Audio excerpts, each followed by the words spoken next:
Ya, di sini ada daftar tugas untuk melihat tugas kelas yang dihasil.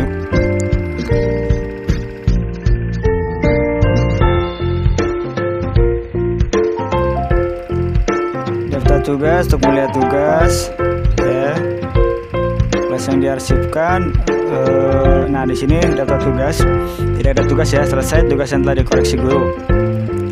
Kelas yang diarsipkan adalah kelas yang jika guru memindahkan kelas kamu, maka akan muncul di situ. Folder kelas. Nah, di sini akan ada beberapa dokumen berupa file tugas yang telah kamu kirimkan kepada guru dan telah dikoreksi.